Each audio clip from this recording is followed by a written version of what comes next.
السلام عليكم ورحمة الله وبركاته. الحمد لله رب العالمين، والصلاة والسلام على سيد المرسلين نبينا محمد وعلى آله وصحبه أجمعين. أما بعد.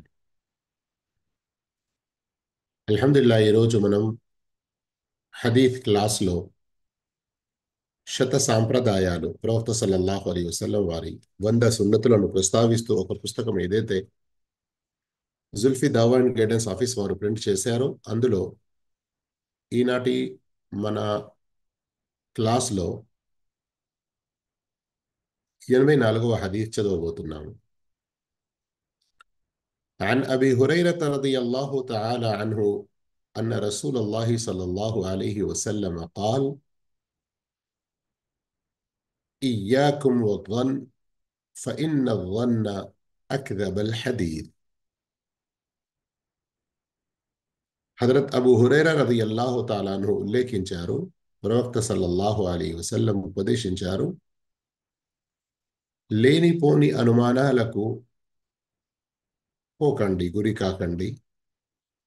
లేనిపోని అనుమానం అన్నింటికంటే పెద్ద అబద్ధం. బుఖారీ 6067, ముస్లిం 2563. ఈ హదీత్లో వచ్చినటువంటి సహాబీ పేరు ఇదివరకే మీరు విని ఉన్నారు, హజరత్ అబూ హురైరా రదియల్లాహు తాలా అన్హు. మళ్ళీ మనం హజరత్ అబూ హురైరా రదియల్లాహు తాలా అన్హు వారి గురించి ప్రత్యేకంగా చెప్పుకోని అవసరం లేదు. కాకపోతే ఈ హదీత్లో మనకు ప్రవక్త సల్లల్లాహు అలైహి వసల్లం వారి ఏ బోధన, ఏ ఉపదేశం తెలిసినదో దానిపై కొంచెం శ్రద్ధ వహిస్తాము. అందులోని విషయాలను అర్థం చేసుకొని ఏ దాని నుండి మనల్ని ప్రవక్త వారు వారించారో వాటికి దూరం ఉందాము. అదేమిటి? ఇయ్యాకుం వవ్వన్. ఇయ్యాకుం వవ్వన్, మీరు లేనిపోని అనుమానాలలో పడకండి, వాటిని వదులుకోండి. ప్రియ విద్యార్థులారా, అనుమానాలు అని మనం ఎప్పుడైతే అంటామో సర్వసామాన్యంగా ఇవి 3 రకాలుగా ఉంటాయి అని మీరు గుర్తుంచుకోండి. ఒకటి, ఏదైనా ఆధారాలను బట్టి మనం అనుమానిస్తాము. అక్కడ అవి కేవలం అనుమానాల వరకే మిగిలి ఉండవు, ఒక ప్రామాణికమైన బలమైన ఒక మాటగా అది అవుతుంది. దాన్ని మనం ఒక దృఢ సంకల్పంగా మన మనస్సులో నాటుకుంటాము. ఉదాహరణకు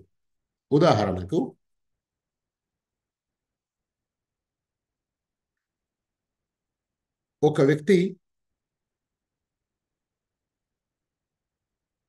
సినిమా థియేటర్ వద్ద లైన్లో నిలబడి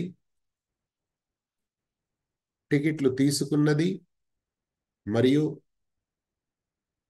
మెయిన్ గేట్ నుండి లోపలికి ప్రవేశిస్తున్నది మీరు చూశారు. అంతకుముందు వరకు ఆ వ్యక్తి థియేటర్లలో వెళ్ళి ఫిలింలు చూస్తాడు అని మీకు తెలియదు. ఎవరు చెప్పినా కానీ మీరు అతని గురించి ఒక మంచి అభిప్రాయంలోనే ఉన్నారు, లేదు ఇతడు మంచి వ్యక్తి, ఇలాంటి పనులు చేయడు అని. కానీ ఎప్పుడైతే మీరు ఈ విషయం చూశారో, రెండోసారి థియేటర్ ముంగట వేరే ఏదైనా హిట్ ఫిలిం వచ్చినప్పుడు థియేటర్ ముంగట కనబడినా కానీ మీరేమంటారు? అతడు ఫిలిం చూడడానికే వెళ్ళాడు అని. రెండోసారి చూసినప్పుడు మీరు అతడు లోపలికి వెళ్ళింది, టికెట్ తీసుకున్నది ఇవన్నీ చూడలేదు. కానీ మొదటిది మంచి బలమైన ఆధారం ఉంది మీ దగ్గర. రెండోసారి అంతకంటే మంచి ఫిలిం అని ప్రజలు చెప్పుకుంటున్నారు, అందుకొరకు ఇతడు పోయి వచ్చాడు అని మీరు అనుమానించారు. అర్థమైంది కదా? అర్థం కావడానికి ఒక ఎగ్జాంపుల్ ఇచ్చాను నేను అంతే. రెండవ రకమైన అనుమానం, ఇది ఎలాంటి ఆధారంతో కూడి లేనిది. ఏ కొంచెం సాకు, ఏ కొంచెం సబబు కూడా కనబడటం లేదు. మూడవది కేవలం ఊహాగానాలు మన మనసులో వచ్చేవి. అయితే ఏ ఊహాగానాలు వచ్చి వెళ్ళిపోతాయో వాటిపై ఎలాంటి పాపం అనేది ఉండదు. కానీ ఏ అనుమానాలు ఆధారం లేకుండా ఉంటాయో వాటి వెంట మీరు పడి దాని గురించి ఇంకా ముందడుగు వేస్తారో, ఇలాంటి వాటి నుండే ఈ హదీతులో మనల్ని ఆపడం జరిగినది. మరియు మొదటి రకం ఏదైతే ఉన్నదో అది ఆధారంతో కూడినది ఉన్నది గనక దాన్ని మీరు నమ్మారు కావచ్చు. కానీ ఎప్పటి వరకైతే సాక్ష్యం దొరకదో మరొకరికి ఏదైనా చెప్పడం, అతనిపై అలాంటి, అంటే అతడు అక్కడికి వెళ్ళినందుకు మీరు డైరెక్ట్గా అతనికి మందలించి ప్రేమగా నసీహత్ చెయ్యడం, ఉపదేశం చెయ్యడం, మరియు అతన్ని ఆ పాపం నుండి ఆపడం, ఇది వేరు విషయం. కానీ మొదటి దానికి ఏదో కొంత ఆధారం ఉన్నది. ఇప్పుడు ఈ హదీస్లో మీరు అనుమానాల్లో పడకండి. అనుమానం వాస్తవానికి మాటల్లోకెల్లా అతి అబద్ధమైన మాట, అతి పెద్ద అబద్ధం అన్నట్లుగా చెప్పడం జరిగింది. ఎందుకు? గమనించండి.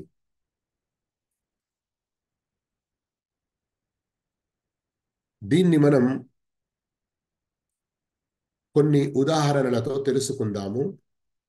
మరియు ఇలాంటి అనుమానాలను మనము కూడా వదులుకుందాము. ఎప్పుడైతే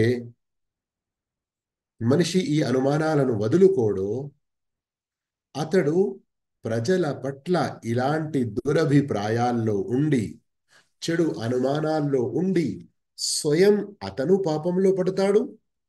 ఎందుకంటే ఇప్పుడు మనం తెలుసుకున్నాము కదా, ఈ లేనిపోని అనుమానం అన్నది అన్నింటికంటే పెద్ద అబద్ధం అని. ఒకవేళ ఇది వదులుకోకుంటే అబద్ధాల్లోనే కాకుండా ఇంతకంటే ఘోరమైన పాపాల్లోకి ఇది తీసుకెళ్తుంది. అర్థమైందా? ఈ అనుమానాలను మనం వదులుకోకుంటే ఇది ఎక్కడి వరకు తీసుకెళ్తుంది మనల్ని? ఇంతకంటే మరీ ఘోరమైన పాపాల్లో. అందుకొరకే సూరతుల్ హుజరాత్ ఆయత్ నంబర్ 12ను ఒకసారి గమనించండి. అల్లాహు తాలా మనల్ని ఈ అనుమానం నుండి ముందు దూరం ఉండాలి అని ఉపదేశించి నసీహత్ చేసి, ఆ తరువాత దానికంటే పెద్ద పాపాల్లో మనిషి ఏదైతే కూరుకుపోతాడో ఈ అనుమానాలు వదులుకోకుంటే వాటి గురించి తెలియజేశాడు.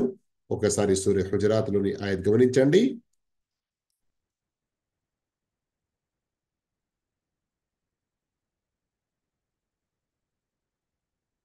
చూస్తున్నారా?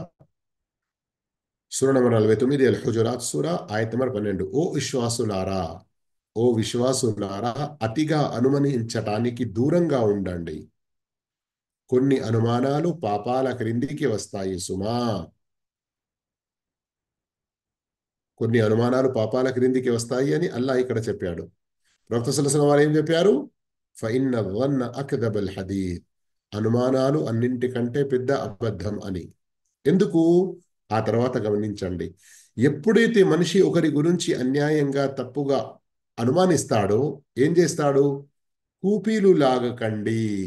ఆ ఒకరి గురించి అనుమానం అయింది అంటే ఇక అతని వెంట పడతాడు. పడి అతని గురించి ఒక గూఢచారిగా ఏం చేస్తున్నాడు, ఇతడు ఎటుపోతున్నాడు, ఎందుకు పోతున్నాడు, కూపీలు లాగడం మొదలు పెడతాడు.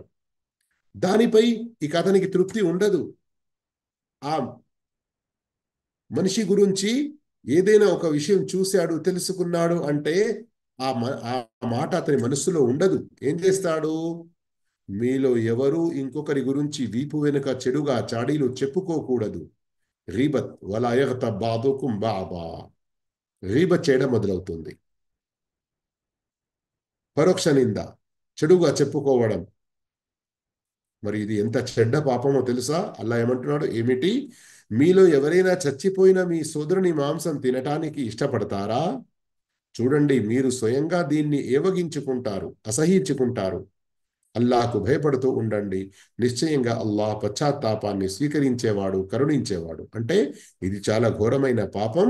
దీని నుండి తోబా చెయ్యాలి. తోబా చేస్తే అల్లాహ్ ఈ పాపాన్ని మన్నించేస్తాడు, క్షమిస్తాడు. అర్థమైందా? ఇక ఉదాహరణతో దీన్ని మనం తెలుసుకుందాము అని చెప్పాను కదా. ఏంటి కొన్ని ఉదాహరణలు?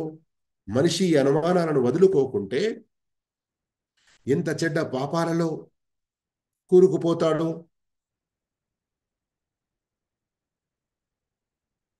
మనిషి, ఒక వేరే మనిషి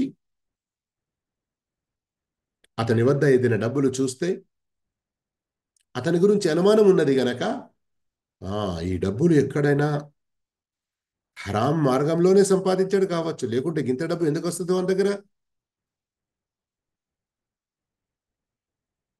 కారులో ఒక స్త్రీని చూశాడు.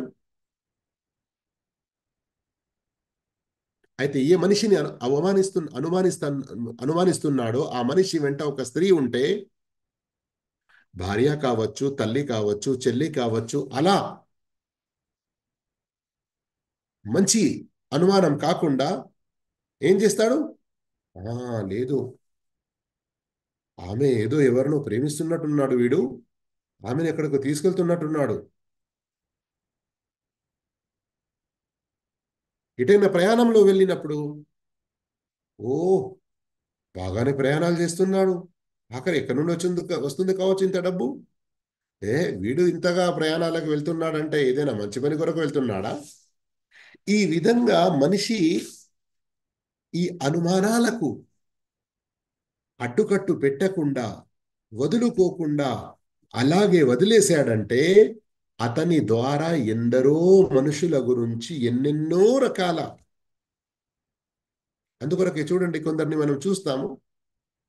ఒక వచ్చి ఒక వ్యక్తి వచ్చి నమాజ్ చేస్తున్నాడు అంటే, ఒకవేళ అతను నమాజ్లో కొంచెం దీర్ఘం చేస్తే, ఏం పాపం చేసి వచ్చాడో, ఇంతగానం పొడుగ్గా ఇంత దీర్ఘంగా సజ్దాలు చేసుకుంటూ దువాలు చేస్తాడు.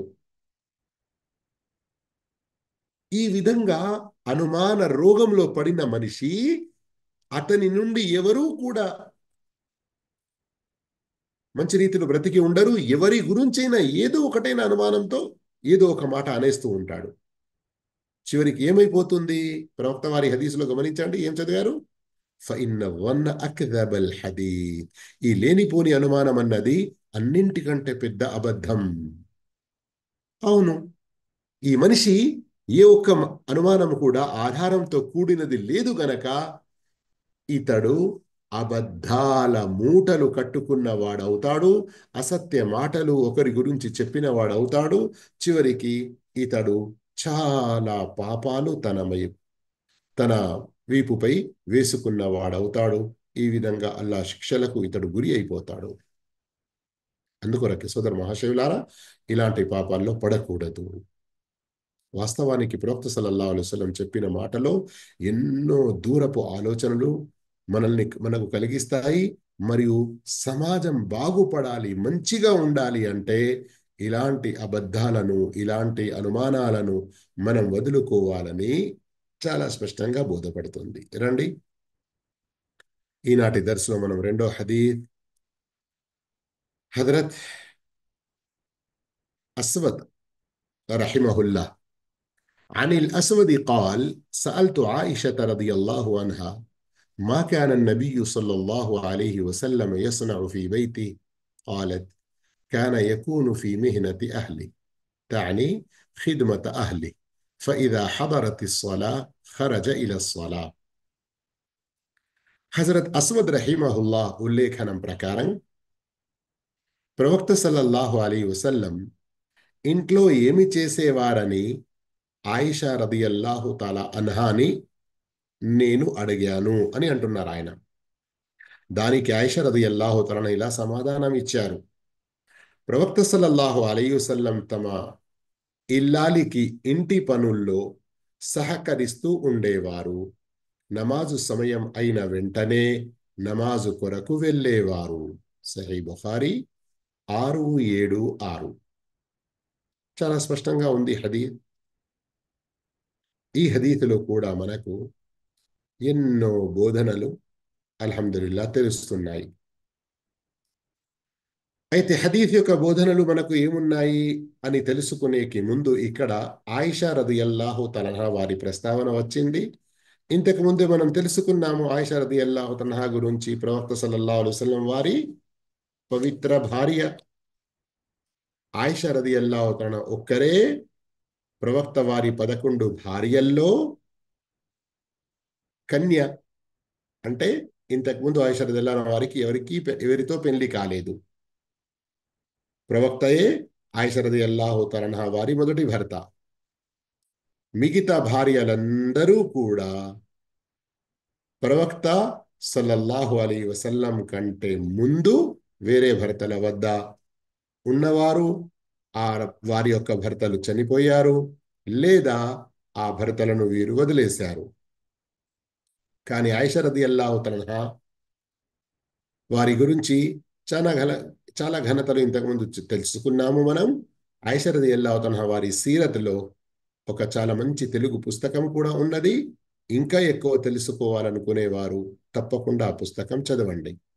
కానీ ఆయిషా రదియల్లాహు తఆలా అన్హా నువ్వు ఎవరైతే ప్రశ్నించారో వారెవరు?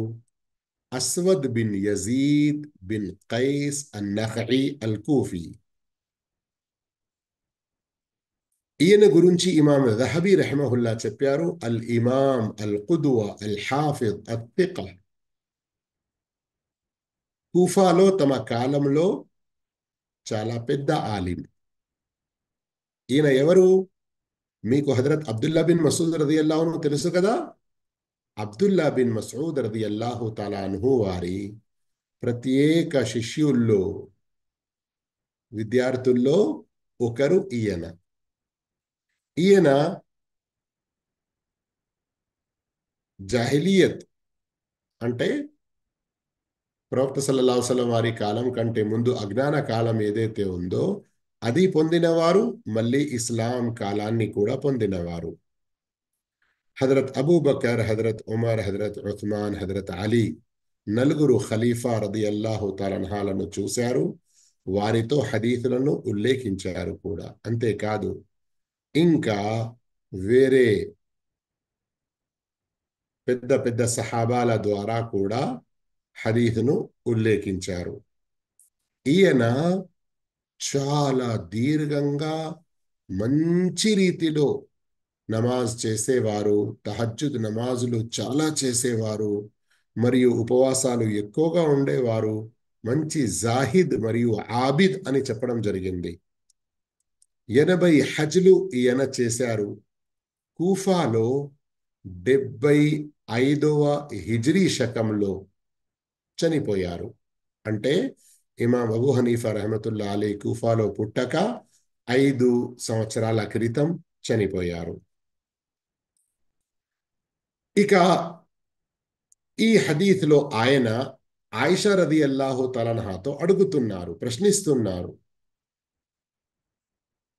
ప్రవక్త సల్లల్లాహు అలైహి వసల్లం ఇంట్లో ఏం చేసేవారని. ఈ ప్రశ్న ద్వారా మీకు ఒక విషయం బోధపడుతుందా? అదేంటి? మన సహాబా, తాబిఈన్, ఈ మొదటి తరానికి చెందినటువంటి పుణ్య పురుషులు, సలఫే సాలిహీన్ మన ప్రవక్త జీవితం గురించి ఎలా క్షుణ్ణంగా తెలుసుకొని ఉత్తమ ఆదర్శం పాటించాలని కోరుకునేవారో గమనిస్తున్నారు కదా. సహాబాల మధ్యలో ప్రవక్త ఉన్నప్పుడు సహాబాలకు తెలుస్తూ ఉండేది ప్రవక్త వారు ఏం చేస్తున్నారో, ఏం చెయ్యాలో అలా ప్రవక్త ద్వారా నేర్చుకుంటూ చేసేవారు. తెలియని విషయాన్ని అడిగేవారు. కానీ ఇంట్లో ప్రవక్త సల్లల్లాహు అలైహి వసల్లం కొన్ని గంటలు గడిపినప్పుడు ఇంట్లో ఎలా ఉంటారు? బయట సహాబాలతో ఉండే జీవితానికి మరియు ఇంట్లో భార్యలతో పిల్లలతో ఇంటి జీవితంలో కూడా ప్రవక్త మనకు మా ఇంటి వారికి అందరికీ మంచి ఆదర్శం కదా, ఎలా జీవిస్తారు తెలుసుకోవాలి అన్నటువంటి కుతూహలం. అయితే ఆయిషా సిద్దిఖ రదియల్లాహు తన్హా వారు కూడా మన విశ్వాసులందరి మాతృమూర్తి. అయితే ఆమె ఏం చెప్పారు? క్లియర్గా చెప్పారు. ప్రవక్త సల్లల్లాహు అలైహి వసల్లం ఇంట్లో వచ్చారంటే ఒక పులి మాదిరిగా అందరిని భయపెట్టిస్తూ ఎక్కడంటే అక్కడ మూలలకు అణిగిపోయేవారుగా, అలా కాదు, అందరితో కలిసి మెలిసి నవ్వుకుంటూ మంచి రీతిలో ఉండి ఇంటి వారికి కూడా ఇంటి పనుల్లో సహాయం చేసుకుంటూ ఉండేవారు అన్నటువంటి విషయం తెలియజేశారు. గమనిస్తున్నారా? ఇక ఇంట్లో ఇంటి వారికి ఇల్లాలికి ఇంటి పనుల్లో సహాయం చేసేవారు అంటే ఏమిటి? ఇంట్లో ఉన్నప్పుడు కొన్ని సందర్భాల్లో ప్రవక్త సల్లల్లాహు అలైహి వసల్లం తమ యొక్క బట్టలకు ఏదైనా అతుకు వేసుకునేది ఉండేది ఉంటే, ఎక్కడైనా బట్ట చినిగిపోతే వేరే ఒక చిన్న ముక్క వేసి కుట్టుకుంటాము కదా, అలాంటిది ఏదైనా అవసరం ఉంటే, లేదా తమ చెప్పులు సరి చేసుకోవాలి. కొందరు ధర్మవేత్తలు కొన్ని ఆధారాలతో ఒకవేళ ఇంటి వారు అనారోగ్యంగా ఉన్నప్పుడు ఇంటిని శుభ్రపరచడం లాంటిది కూడా ప్రవక్త చేసేవారు అని. అయితే ఇక్కడ ప్రవక్త ఇంత గొప్ప నాయకులు, ప్రవక్త చీఫ్ ఆఫ్ కమాండర్, ప్రవక్త దేశానికే పెద్ద రాజు లాంటి వారు, ప్రవక్త సర్వ ప్రవక్తలకే గొప్ప నాయకులు, ఇవన్నీ ఉన్నప్పటికీ ఇంట్లో ఆయన ఒక మంచి భర్త మాదిరిగా, పిల్లల మధ్యలో ఒక మంచి తండ్రి మాదిరిగా ఉండేవారు. ఇంటి వారికి, ఇంటి వారిపై నేను మొగోణ్ణి పెద్దోణ్ణి, నేను చెప్పినట్లే ఉండాలి అన్నట్లుగా హుకుం చలాయించుకుంటూ కేవలం అందరూ నాకు సేవకులు, నేనే మీ యొక్క సేవలకు అర్హుణ్ణి, నేను మాత్రం వంగి నా వీపును వంచి ఏం చేసేవాణ్ణి కాదు అన్నటువంటి గర్వంలో ఉండేవారు కాదు ప్రవక్త సల్లల్లాహు అలైహి వసల్లం. ప్రవక్త వారి ఈ సద్గుణాన్ని తెలియజేస్తూ కొందరు ధర్మవేత్తలు ఈ హదీత్ మూలంగా చెప్పిన ఒక మాట ఏమిటంటే, ఏ ఇంట్లోనైనా ఒక భర్త తన భార్యకు ఇంటి పనుల్లో ఏదైనా సహాయం చేస్తే, ఏంట్రా నీ భార్య నిన్ను సేవకునిగా చేసుకున్నాదిరా, ఏంట్రా నీ భార్యకు నీవు బానిసైపోయావురా, ఏ మంత్రం చేసిందిరా నీ మీద అది అన్నటువంటి కొందరు పెద్దలు ఏ మాటలైతే మాట్లాడేస్తారో వదులుతారో, వాస్తవానికి ఇది తగనిది. కానీ గుర్తుంచుకోండి భార్యల్లారా, ఇంట్లో ఉండే స్త్రీలారా, ఇదిగో ప్రవక్త ఇంటి పనులు చేసేదట కదా, ఇగో పట్టుకొచ్చి చీపురు, ఈ మొత్తం రూమ్ అంతా ఊడ్చుకురా, ఇలాంటి పనులు కూడా చెయ్యకండి. ఇదిగో ప్రవక్త ఇంట్లో పనులు చేసేవారంట, ఈరోజు మొత్తం ఇంట్లో ఉన్నటువంటి బోళ్ళు గిన్నెలు పాత్రలు పళ్ళాలు అన్ని కడిగేది నీవే. ఇలాంటి ఆదేశాలు ఇచ్చేవారుగా, తిరుగుబడుతనానికి ఎదిగేవారుగా అయ్యేది ఉంటే మీ జీవితాన్ని పాడు చేసుకుంటారు. ప్రేమ పూర్వకంగా జరగాలి. ఇలాంటి హదీతులన్నీ కూడా పరస్పరం ఒకరికి ఒకరు తెలుపుకోవాలి. అసలు విషయం ఏంటో తెలుసా? మనలో ఉన్న లోపం. అల్లా నాకు మీకు మనందరికీ హిదాయత్ ఇవ్వగాక. ఏదో దర్సులు ఉన్నాయంట, తెలుగులో కూడా హదీసులు వినిపిస్తున్నారు, విందాము అని ఆన్లైన్లో కానీ ఎప్పుడైనా జుమా ఖుతుబాలో మస్జిద్లో వినడానికి వెళ్తున్నాము. కానీ ఇంట్లో రోజుకు ఒక్కసారి ఒక 10 నిమిషాలైనా కానీ, కనీసం వారంలో ఒక అరగంట గంట అయినా కానీ మనం ఈరోజు మన ఇంటి వాళ్ళమందరము కలిసి ఒక 2 ఆయతులు 4 ఆయతులు అనువాదంతో చదివి అర్థం చేసుకుందాము. ప్రవక్త వారి కొన్ని హదీదులు చదివి అర్థం చేసుకుందాము. ప్రవక్త యొక్క సీరత్లో బయోగ్రఫీ, ప్రవక్త వారి జీవిత చరిత్రలోని కొన్ని విషయాలు తెలుసుకొని మనం అర్థం చేసుకుందాము. మన ఇంట్లో ఇలాంటి చిన్నపాటి జల్సాలు ఏమైనా చేస్తామా? ఇవి చాలా అవసరం అండి మనకు. ప్రవక్త యొక్క సహాబాలు ఇలా చేసేవారు. అబూ ఉమామా రదియల్లాహు తాలా అన్హు ఒకసారి ఇంట్లోకి వచ్చారు. వచ్చి ఇంట్లో ఒక గ్లాస్ లాంటిది తీసుకొని, నీళ్ళ పాత్ర ఏదైతే ఉంటుందో, ఉదాహరణకు ఒక కుండ అనుకోండి, రంజన్ అనుకోండి, నీళ్ళ బిందె అనుకోండి, అక్కడికి వెళ్ళి దాని నుండి తన గ్లాసులో నీళ్లు తీసుకొని వచ్చి భార్య పక్కకు మంచంలో కూర్చున్నారు. అందులో నుండి కొన్ని నీళ్లు స్వయం తాగారు, మళ్ళీ భార్యకు ఇచ్చారు. భార్య కొంచెం విచిత్రంగా చూసింది. మీలో ఎవరెవరైతే వినేవారు భార్యలుగా ఉన్నారో ఒకసారి రొమాంటిక్ మోడ్లోకి వెళ్ళి ఆలోచించుకోండి ఈ సందర్భాన్ని ఎలా ఉంటుందో అని. అయితే ఆమె కొంచెం ఆశ్చర్యానికి గురి అయింది. ఏంటి ఈరోజు ఏదో మా వారు నాతో ఏదో రొమాంటిక్ మూడ్లో ఉన్నట్లున్నారు అని. కానీ అల్లాహు అక్బర్, అల్లాహు అక్బర్,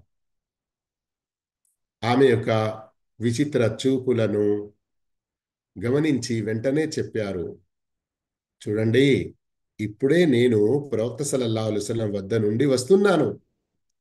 ప్రవక్త వారు చెప్పారు, ఎవరైతే ఒక గ్లాస్ నీళ్లు త్రాగుతూ అందులో నుండి కొన్ని మిగిలించి తమ భార్యకు ఇస్తారో, త్రాగిపిస్తారో, ఇది కూడా వారి కొరకు ఒక సదకా, ఇది కూడా వారి కొరకు ఒక పుణ్యం. అయితే ఇది విన్న విషయాన్ని నేను వెంటనే ఆచరించి ఆ సదకా, ఆ దానం లాంటి పుణ్యాన్ని పొందాలని కోరుతున్నాను అని. అల్లాహు అక్బర్. ఈ రోజుల్లో ఇలాంటి విషయాలు ఉన్నాయా మన ఇళ్లల్లో?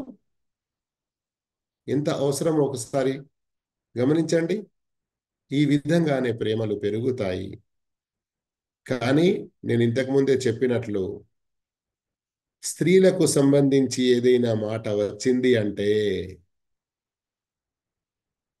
భర్తలు వెంటనే ఆ మీ పంతులు ఏదో చెప్పారట కదా, అవును నేను కూడా అది ఏదో నువ్వు చెప్పినందుకు విన్నాను యూట్యూబ్లో, నీ గురించి చెప్పాడు, నువ్వు చేస్తున్నావా నా గురించి ఎట్లా అని తిట్లతో మొదలు పెట్టడం. నీవు నాకు అలా చేయలేదు, అలా చేయలేదు అని. అలాగే ఈరోజు అంతా భర్తలకే చాలా మంచిగా దండించారు, మంచిగా వారికి చురకాలు ఇచ్చారు అని భార్యలు వెళ్ళి భర్తలకు చెప్పడం, నువ్వు ఇది చెయ్యి, నువ్వు అది చెయ్యి అనుకుంటూ. ఈ విధంగా జరగవండి. ప్రేమపూర్వకంగా ఆ విషయాలు కలిసి మెలిసి చదవాలి, నేర్చుకోవాలి, వినిపించుకోవాలి. ఎవ- ఒక ఎదుటి వారి నుండి, అంటే భార్య భర్త నుండి, భర్త భార్య నుండి నువ్వు నాకు ఇది చేయడం లేదు, నువ్వు నాకు ఇది చేయడం లేదు అనుకునే దానికి బదులు తాను ఏది చేయగలుగుతాడో చేసి అల్లా వద్ద పుణ్యం పొందే ప్రయత్నం చేయాలి. ఈ విధంగా ప్రేమలు పెరుగుతాయి. ఇంకా హదీస్ పూర్తి కాలేదండి, చాలా ముఖ్యమైన విషయం ఉంది మరొకటి. చూస్తున్నారు కదా మీరు, హదీస్ అలాగే పెట్టి ఉంచాను నేనైతే. ఏముంది? ప్రవక్త సల్లల్లాహు అలైహి వసల్లం తమ ఇల్లాలికి ఇంటి పనుల్లో సహకరిస్తూ ఉండేవారు. నమాజు సమయం అయిన వెంటనే నమాజు కొరకు వెళ్ళేవారు. అల్లాహు అక్బర్, అల్లాహు అక్బర్ అని అజాన్ వినబడింది.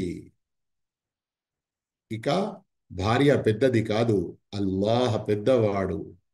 ఇంటిలోని పనులు పెద్దవి కావు, అల్లాహ్ చాలా పెద్దవాడు. నా దుకాణం, నా వ్యాపారం పెద్దది కాదు, అల్లాహ్ చాలా గొప్పవాడు. ఇంట్లో నాకు ఇష్టమైన ఈరోజు క్రికెట్ మ్యాచ్ వస్తుంది, నాకు చాలా ప్రియమైన నా ప్లేయర్ బౌలింగ్ చేస్తున్నాడు, ఆడుకుంటున్నాడు అని, లేదా మన అవ్వలు అక్కలు అందరూ కూడా అబ్బా ఇంత మంచి ప్రోగ్రాం, నాకు ఇష్టమైన సీరియల్, పల్లెటూరు వంటలు, అత్త కోడళ్ళ యొక్క సీరియల్, ఇవన్నీ నాకు ఇష్టమైనవి ఇప్పుడే వస్తున్నాయి కదా అని చూసుకుంటూ ఉండిపోవడం, నమాజును వదలడం, ఇది ఎంత మాత్రం సమంజసం కాదండి. అల్లాహు అక్బర్, అల్లాహ్ అందరికంటే చాలా గొప్పవాడు. నమాజ్ సమయం అయినది అంటే మన ఈ పనులన్నీ కూడా వదులుకొని వెంటనే నమాజ్ వైపునకు వెళ్ళాలి. వేరే కొన్ని ఉల్లేఖనాల్లో వస్తుంది, అటు నమాజ్ సమయం అయింది అంటే ఇక మేము ఎవరో ప్రవక్త ఎవరో మాకు తెలియనట్లుగా ప్రవక్త నమాజు కొరకు త్వరగా వెళ్ళేవారు. అంటే అక్కడ భావం ఏంటి? ప్రవక్త సల్లల్లాహు అలైహి వసల్లం ఇంట్లో ఉన్నప్పుడు ఇంటి వారికి అంత ప్రేమ చూపించేవారు, వారితో అంత మంచిగా మెదిలేవారు. కానీ నమాజ్ సమయం అయిన వెంటనే అల్లా ప్రేమ నిదర్శన చూపే ఈ సమయం వచ్చింది, ఇక అటువైపున పరిగెత్తేవారు. అందుకొరకు ఏ ఇంట్లో భర్తలు నమాజు చెయ్యరో, స్త్రీలు చేస్తున్నారో, గౌరవంగా ఇలాంటి విషయాలు తెలియజేసి వినిపించి ఏదైనా ప్రేమగా ఒక 4, 5, 10 ఆ మంచి హార్ట్ సింబల్స్ వారి వాట్సాప్కు పంపి మధ్యలో ఇలాంటి హదీఫ్ పంపి నమాజ్ గురించి ప్రోత్సహించండి. అలాగే భర్తలు నమాజు చేసేవారు ఉన్నారు, కానీ భార్యలు బద్ధకం వహిస్తున్నారు. వారికి కూడా అల్లా ఆదేశం ఏదైతే ఖురాన్లో కూడా ఇచ్చాడో, వఅముర్ అహ్లక బిస్సలాతి వస్తబిర్ అలైహా, నీ ఇంటి వారికి నమాజ్ గురించి ఆదేశించు, మరి నీవు కూడా స్వయంగా నమాజును స్థాపించు, దానిపై స్థిరంగా ఉండి పాటిస్తూ ఉండు. ఇలాంటి ఆయతులు పంపి నమాజ్ గురించి వారికి ప్రేమగా చెబుతూ ఉండాలి. చెప్పుకుంటూ పోతే విషయాలు చాలా ఉంటాయి, కానీ మనం వేరే ఒక ప్రసంగం కాదు చేస్తున్నది, హదీత్ యొక్క దర్స్ గనక సంక్షిప్తంగా హదీత్ ద్వారా మనకు బోధపడుతున్న విషయాల్ని మనం గ్రహించాలి. మన యొక్క విశ్వాస పరంగా కానివ్వండి, మన యొక్క వైవాహిక జీవిత పరంగా కానివ్వండి, మన యొక్క సామాజిక పరంగా కానివ్వండి, మన యొక్క లావాదేవీల్లో కానివ్వండి, మన యొక్క క్యారెక్టర్ ప్రవర్తనకు సంబంధించింది కానివ్వండి, అన్నిట్లో మనం సంస్కరణ అనేది చేసుకుంటూ మంచి మార్పు ఏదైతే ఉంటుందో అది మనం చేస్తూ ఉండాలి. ఈ రోజు దర్సులోని 3వ హదీత్,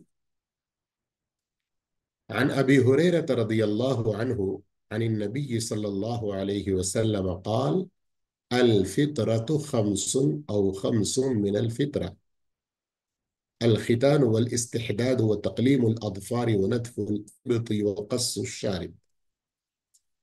అబూ హురైరా రదియల్లాహు తఆలా అన్హు ఉల్లేఖించారు, ప్రవక్త సల్లల్లాహు అలైహి వసల్లం ఇలా సెలవిచ్చారు: ప్రకృతికి అనుగుణమైన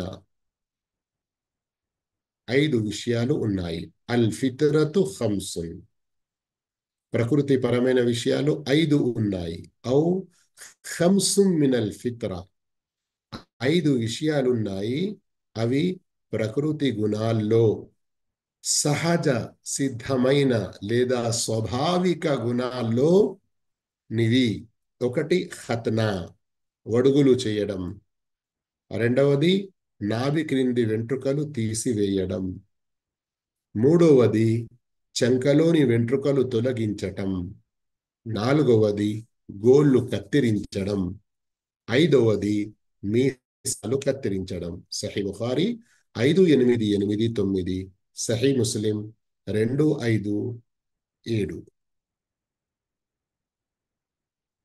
ప్రియ విద్యార్థులారా, అబూ హురైరా రదియల్లాహు తఆలా అన్హు వారి గురించి ఇంతకుముందే మనం ఎన్నో సందర్భాల్లో తెలుసుకుని ఉన్నాము కనుక మళ్ళీ చెప్పనవసరం లేదు.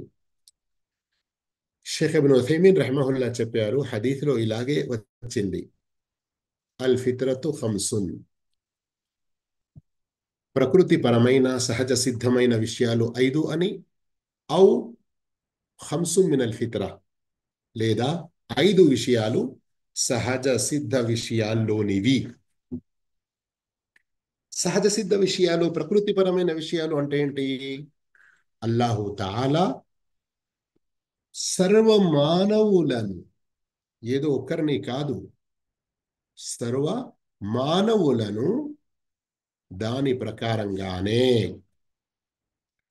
ప్రకారంగా ఆచరించడం అన్న విషయం వారి మనస్సుల్లో వేసి ఉన్నాడు.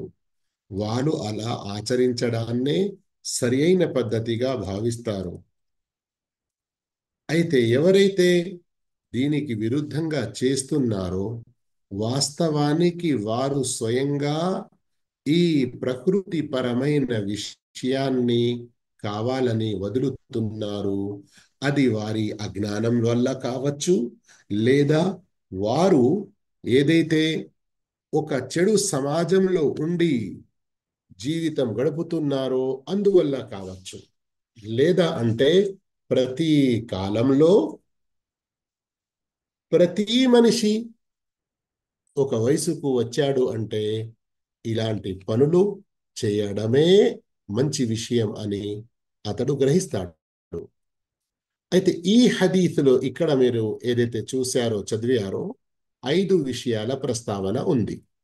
అయితే వేరే కొన్ని విషయాల్లో ఇంకా 5 విషయాలు అదనంగా ఉన్నాయి. ఉదాహరణకు సహీ ముస్లింలోని హదీస్ నంబర్ 261 261 ఈ హదీసులో సుమారు 10 విషయాల ప్రస్తావన వచ్చింది. అయితే రండి, ఇప్పుడు మనం చదువుతున్నటువంటి హదీసులో మొదటి విషయం ఖత్నా.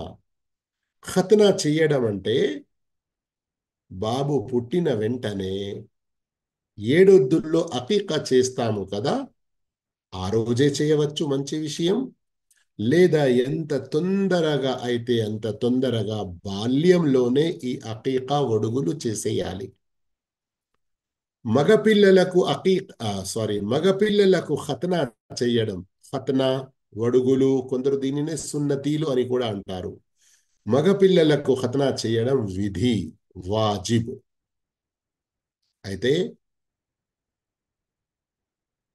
ఎలాగైతే అకీకా గురించి ప్రవక్త సల్లల్లాహు అలైహి వసల్లం వారి సహీ హదీస్ ఉంది 7 చేయాలని, ఈ ఖతనాల గురించి అలా ఒక రోజు అన్నట్టుగా ప్రవక్త సల్లల్లాహు అలైహి వసల్లం నిర్ణయించలేదు. 7వ రోజు, 10వ రోజు, 15వ రోజు అని చెప్పలేదు. కానీ పాత ఆ కాలము నుండే ముస్లింల యొక్క అలవాటు మరియు ధర్మవేత్తలు చెప్పిన విషయం ఏమిటంటే ఎంత చిన్న వయసులో చేస్తే అంతే మంచిది. ఏంటిది మంచిది?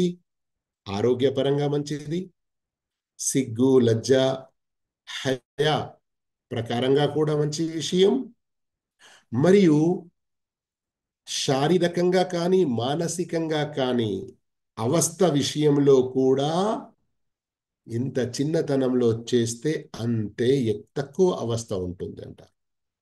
షేఖ్ మునీర్ రహిమహుల్లా ఒక సందర్భంలో చెప్పారు, చిన్నతనంలో చేస్తే కేవలం కొంతపాటి శారీరక బాధ ఉంటుంది, కానీ అదే కొంచెం వయసు వచ్చిన తర్వాత చేస్తే మానసిక బాధ కూడా ఉంటుంది. అందుకొరకే ఇది చేసేయాలి. కానీ ఇక ఈ రోజుల్లో కూడా ఎందరో ముస్లింలు తప్పుడు ఆచారాల్లో పడి ఉన్నారు. చిన్నతనంలో చెయ్యకుండా 7, 8, 9, కొందరికైతే 10 సంవత్సరాల 12 సంవత్సరాల వయసులో చేస్తారు. తప్పు విషయం ఇది. మరో తప్పు విషయం ఏం చేస్తున్నారు ఈ రోజుల్లో? ఈ సున్నతీలు ఖతనాలు చేయడానికి కూడా పెద్ద పెద్ద ఫంక్షన్ల మాదిరిగా చేస్తున్నారు. ఒక పల్లెటూరులో దావత్ పని కొరకు ఒక నలుగురం మేము కలిసి వెళ్ళినప్పుడు ఆ పల్లెటూరులో ప్రవేశిస్తూ ఉంటే ఇండ్లు మొదలైన వెంటనే సుమారు ఒక 200 మీటర్లు ఎంత దూరం వరకు మొత్తం చిన్న చిన్న మెరుస్తున్న లైట్లు పెడతారు కదా, అలా పెట్టారు. ముందుకు వెళ్ళిన తర్వాత ఎడమ వైపున చాలా పిండాలు వేసి అక్కడ పెండిలో పెడతారు చూడండి. ఆ రాజు రాణి కూర్చుండేటువంటి కుర్చీలు 2 తీసుకొచ్చి, పిల్లవాడు పెళ్లి పిల్ల, అలాంటి 2 కుర్చీలు వేసి ఉన్నాయి. ఏంటి ఇక్కడ ఏదైనా పెళ్లి ఉందా అని మా వాళ్ళలో ఒకరు అడిగితే, కాదు కాదు, ఈ గ్రామానికి సర్పంచ్ ఫలానా ముస్లిం అయినా కదా, ఆయన కొడుకు యొక్క వడుగులు జరుగుతున్నాయి, రాత్రి ఫంక్షన్ ఉన్నది, మొత్తం గ్రామస్తులందరికీ కూడా భోజనాల వసతులు ఉన్నాయి. అయ్యో మరి అవేంటి అంటే, అక్కడ ఖతనా సున్నతీలు చేసిన తర్వాత ఆ 2 కుర్చీల మీద పిల్లల్ని ఆ ఇద్దరు బాబులను కూర్చోబెడతారు. ఎంతున్నది వయసు? 13, 14 సంవత్సరాలు అని చెప్తున్నారు. ఎంత బాధాకరమైన విషయం గమనించండి. సున్నతులకు వ్యతిరేకంగా వృధా ఖర్చులు. ఈ ఖర్చులు అన్నీ కూడా వృధా అవుతాయి, పాపంలో వెళ్తాయి. అందుకొరకు ఇలాంటి దురాచారాలను వదులుకోవాలి. రెండవ ప్రకృతిపరమైన విషయం నాభి క్రింది వెంట్రుకలు తీసివేయడం. సర్వసామాన్యంగా మగ పిల్లలు కానివ్వండి, ఆడపిల్లలు కానివ్వండి, వారు యవ్వనంలో అడుగు పెట్టారు అన్నదానికి మొత్తం టోటల్ 4 చిహ్నాలు ఉంటాయి. వాటిలో ఏ ఒక్కటి ఏర్పడినా ఈ బాలుడు యవ ఒక యువకుడు. ఇప్పటి వరకు మనం బాలిక, ఆడపిల్ల అని ఏదైతే అన్నామో ఆమె ఇక నుండి ఒక యువతి, ఒక స్త్రీ. ఏంటి 4 గుర్తులు? 3 గుర్తులు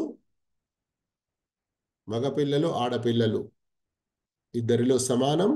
ఈ మూడిట్లో ఏ ఒక్కటి వచ్చినా వారు పెద్దవారైనట్లే. మరొకటి 4వది కేవలం ఆడపిల్లలకే ప్రత్యేకం. ఇక ఆడపిల్లలకే ప్రత్యేకం అన్నది అందరికీ తెలిసిందే.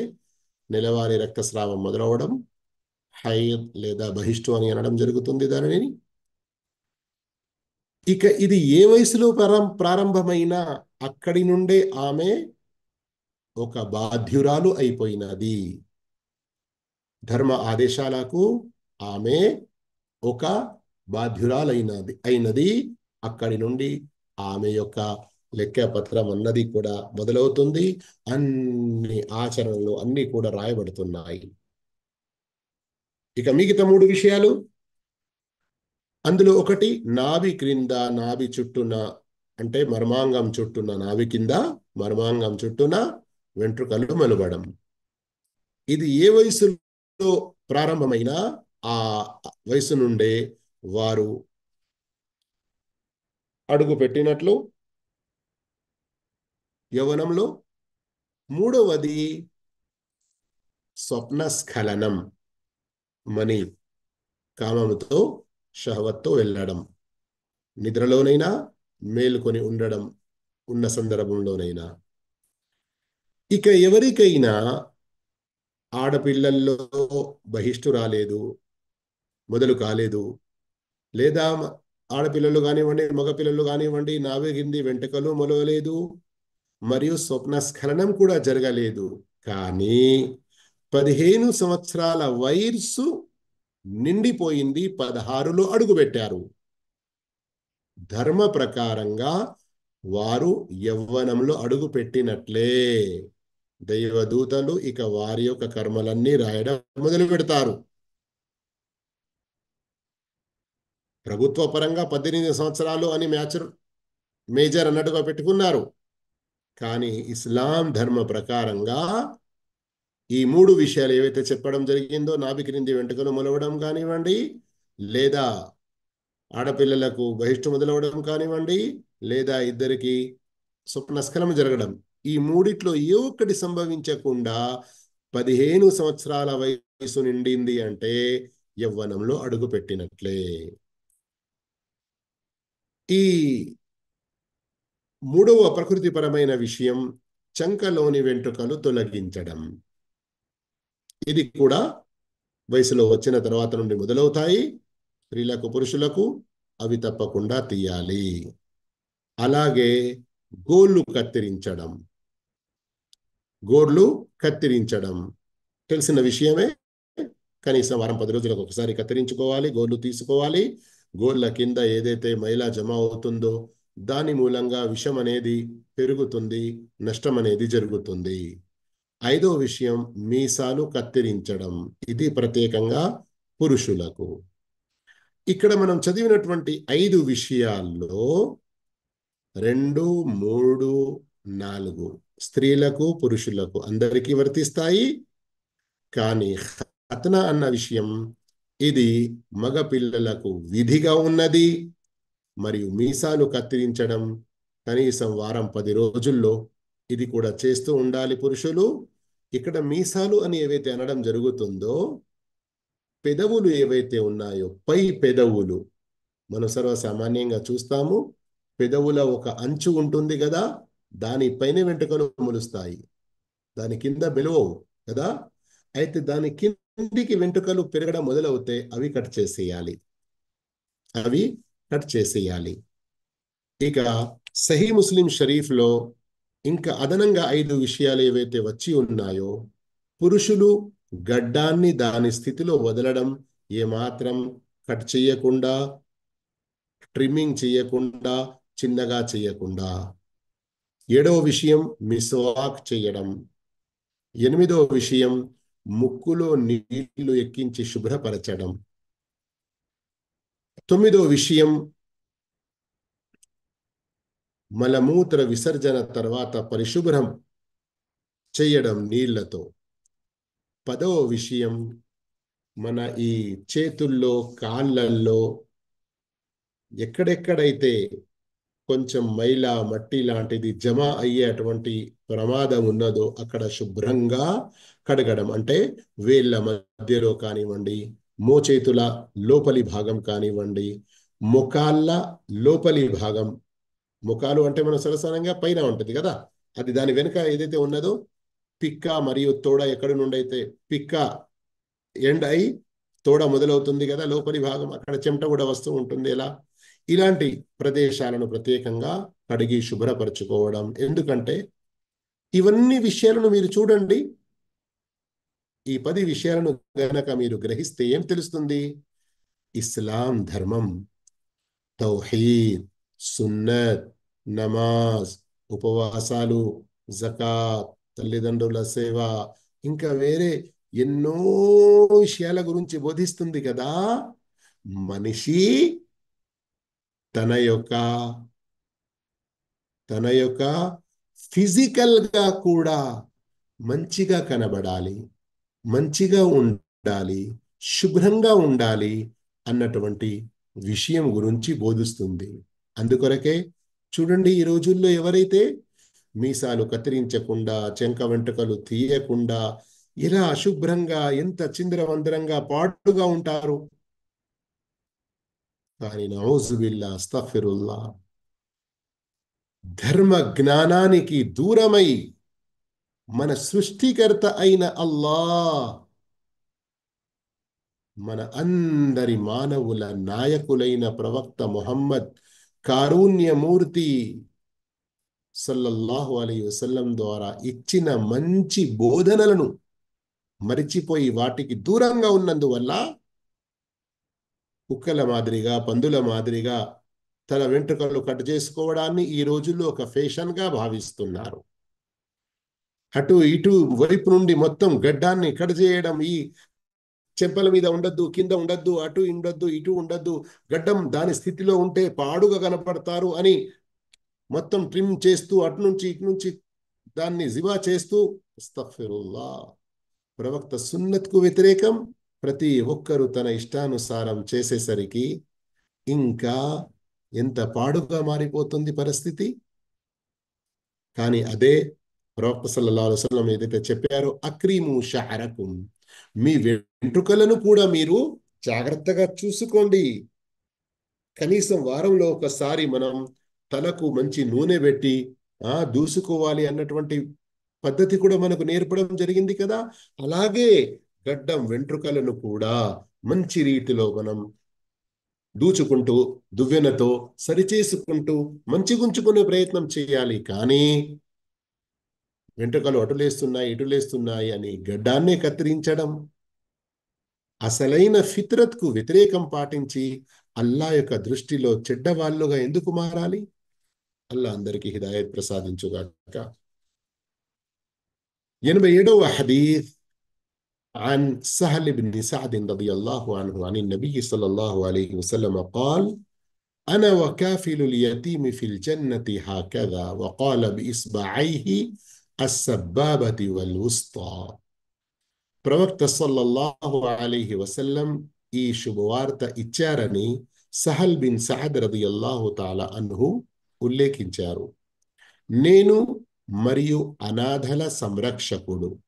స్వర్గంలో ఇలా ఉంటాము, ఇలా ఉంటాము అని ప్రవక్త సల్లల్లాహు అలైహి వసల్లం చూపుడు వ్రేలు మరియు మధ్య వ్రేలును కలిపి చూపించారు.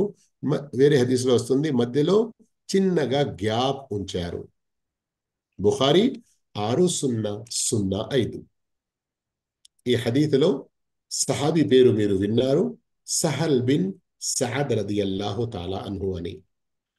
ఈ సహల్ బిన్ సఅద్ రదియల్లాహు తాలా అన్హు, ఈయన గురించి ఇమాం దహబీ రహమహుల్లా చెప్పారు, అల్ ఇమాం అల్ ఫాదిల్ అల్ ముఅమ్మర్, చాలా పెద్ద వయసు పొందినటువంటి సహాబీ. మరియు ఈయన కూడా అందరికీ ఒక మంచి ఆదర్శం గల సహాబీ. ప్రవక్త సల్లల్లాహు అలైహి వసల్లం వారి సహాబాలలో మదీనా నగరంలో చనిపోయిన చిట్ట చివరి సహాబీ మదీనాలో. ఈ విషయం గమనించండి. కొన్ని సందర్భాల్లో నగరాల ప్రకారంగా, పట్టణాల ప్రకారంగా చెప్పడం జరుగుతుంది. అందరూ సహాబాలలో చివరిగా చనిపోయిన వారు అబు తుఫైల్ అన్నటువంటి పేరు వస్తుంది. ఎవరి పేరు వస్తుంది? అబు తుఫైల్. కానీ మదీనాలో చిట్ట చివరి సహాబీ ఎవరైతే చనిపోయారో, ఈ సహల్ ఇబ్న్ సఅద్ అని పేరు వస్తుంది. ఇతని యొక్క తండ్రి కూడా సహాబాలలో ఒకరు. ఆయన అంటే సఅద్ రదియల్లాహు అన్హు, ఆయన ప్రవక్త కాలంలోనే చనిపోయారు.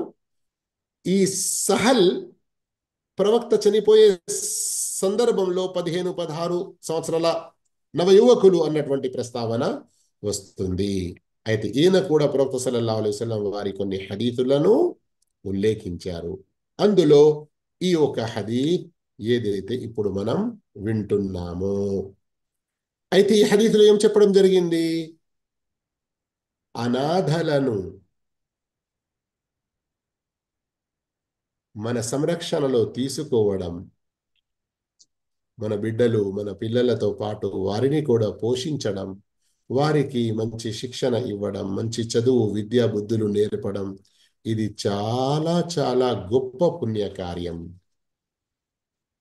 మానవుల్లో అనాథాన్ని ఎవరిని అనడం జరుగుతుంది?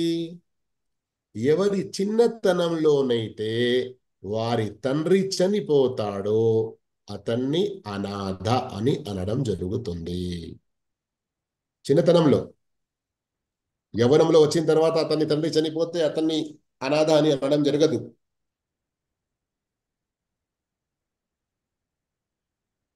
అయితే ఈ అనాథలను పోషించడంలో ఎంత గొప్ప పుణ్యం ఉన్నది ఈ హదీత్ యొక్క చివరి పదాలు తెలుస్తున్నాయి. ప్రవక్త సల్లల్లాహు అలైహి వసల్లం తమ చూపుడు వేలు మరియు మధ్య వేలు రెండిటిని దగ్గరగా చేశారు. మధ్యలో చిన్న గ్యాప్ పెట్టేసి, నేను మరియు ఆ అనాథల సంరక్షకుడు మేమిద్దరము స్వర్గంలో ఇలా ఉంటాము. ఈ గ్యాప్ ఏంటి? ధర్మవేత్తలు చెప్పారు, ఆ వ్యక్తి ప్రవక్తకు కరెక్ట్ సమానంగా అదే స్థానంలో స్వర్గంలో ఉండకపోవచ్చు. ఎందుకంటే ప్రవక్త కాదు, ప్రవక్తల నాయకులు ముహమ్మద్ సల్లల్లాహు అలైహి వసల్లం ఆయనకు జన్నతుల్ ఫిర్దౌస్లో అత్యంత ఉన్నతమైన ఉత్తమమైన స్వర్గంలోని మధ్య స్థానంలో చాలా గొప్ప స్థానం ఉంటుంది. అయితే ఈ అనాథల సంరక్షకుడు ప్రవక్తకు చాలా దగ్గరగా ఉంటాడు స్వర్గంలో అన్నటువంటి శుభవార్త ఇవ్వడం జరిగింది. కానీ శ్రద్ధ వహించండి, శ్రద్ధ వహించండి. అదేమిటంటే ప్రవక్తకు ఇంత దగ్గరగా స్థానం పొందడానికి అనాథల సంరక్షణ తీసుకోవడం మంచి విషయం. అంతకంటే మరీ ముఖ్యమైనది తౌహీద్ మరియు సున్నత్ అనేది ఉండాలి. షిర్క్ మరియు బిదాత్లో ఉంటే మనిషి ఈ యొక్క గొప్ప ఫలితాన్ని పొందడంలో వెనుక ఉండవచ్చును. అందుకొరకే సోదర మహాశయులారా, సోదరి మనులారా, ప్రియ విద్యార్థులారా, అనాథల సంరక్షణ అన్నది ఎన్నో రకాలుగా కావచ్చు. ఒకటి, ఎవరైనా అనాథను మీరు తీసుకొచ్చుకున్నారు, మీ దగ్గర పెట్టి పోషించుకుతున్నారు మరియు పెంచుతున్నారు. కానీ గుర్తుండాలి, వయసు పెరుగుతున్న కొద్దీ మీ పిల్లలు మరియు ఆ అనాథ, ఒకవేళ ఆ అనాథ ఏ రక్త సంబంధం లేకుండా మీ పిల్లలకు మహరం లాంటి వాడు కాకుంటే, వయసు పెరిగిన కొద్దీ పరదా అనే విషయాన్ని మరచిపోకూడదు. వేరే ఆదేశాలు ఏవైతే వర్తిస్తాయో వాటిని గుర్తుంచుకోవాలి. అయ్యో, చిన్నప్పటి నుండి నా దగ్గరే మా పిల్లలతోనే పెరిగాడు కదా అని ఇస్లాం యొక్క వేరే ఆదేశాలను తుంగలో తొక్కకూడదు. సంరక్షణలో తీసుకునే మరొక విషయం ఏముంటుంది? ఉదాహరణకు, ఒక అనాథల ఆశ్రమం ఉంటుంది, మర్కజ్ ఐతాం అని అంటాము కదా. అలాంటి చోట మీరు కనుక్కొని ఏదైనా సహాయం అందించడం, ఒక పూర్తి ఒక్కరు ఇద్దరు వారికి నెలకు సంవత్సరానికి ఎంత ఖర్చు అవుతుందో ఆ ఖర్చు భరించడం కావచ్చు, లేదా మీకు ఎంత స్థోమత ఉన్నదో అంత ఆ సంస్థకు, ఆ సెంటర్కి దానం చేయడం. ఈ విధంగా కూడా వారి యొక్క పోషణలో, వారి యొక్క సంరక్షణలో మీరు పొత్తు కలిసిన వారు అవుతారు. అర్థమైంది కదా? అల్లాహుతాలాతో దువా చేస్తున్నాము, అల్లాహుతాలా మనం చదువుతున్న ఈ హదీతులను అర్థం చేసుకొని ఆచరించేటువంటి భాగ్యం ప్రసాదించుగాక. ఇన్షా అల్లా 88వ హదీత్ నుండి నెక్స్ట్ క్లాస్లో చదువుదాము. వస్సలాము అలైకుం వరహ్మతుల్లాహి వబరకాతుహు.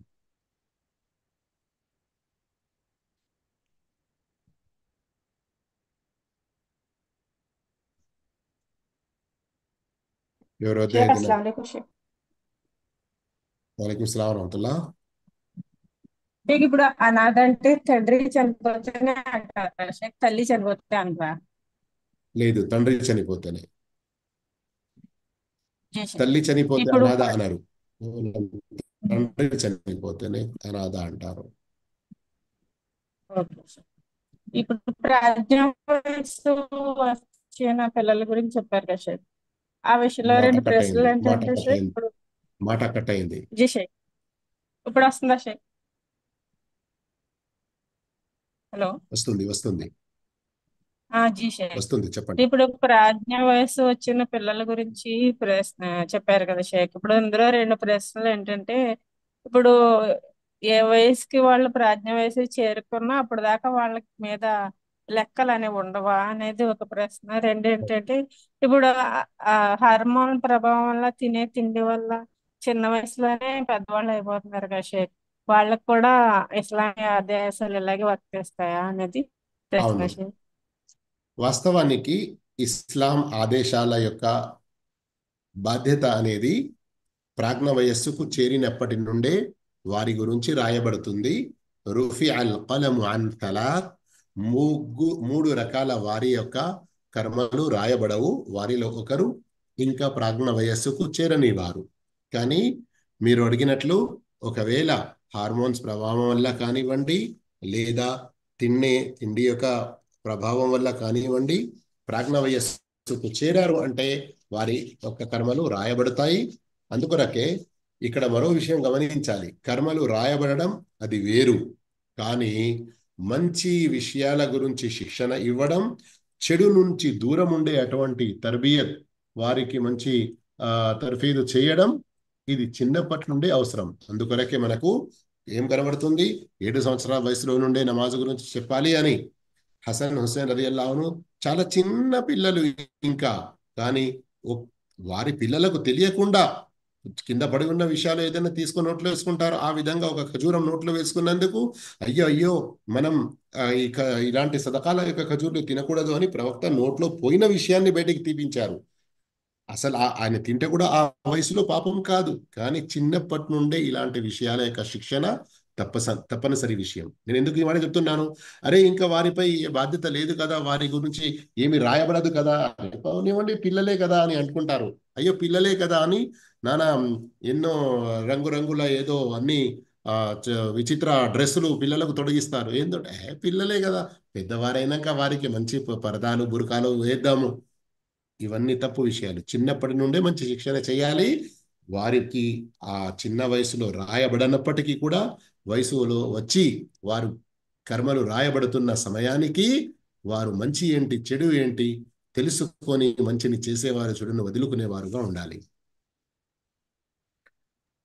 అల్హమ్దుల్లా ఈ రోజు క్లాస్ లో చాలా చాలా మంచి విషయాలు తెలియజేసిన షేక్ జజాకుముల్లా ఖైర్ షేక్. వయ్యాకుం అల్లాహుతలా ఇంకా మంచి జ్ఞానం మనందరికీ ప్రసాదించుగాక. నాకు మీకు అందరికీ ఈ ఆదేశాల ప్రకారం జీవించే భాగ్యం ప్రసాదించుగాక. ఆమీన్. సుబ్హానక అల్లాహుమ్మ వబిహమ్దిక అష్హదు అల్లా ఇలాహ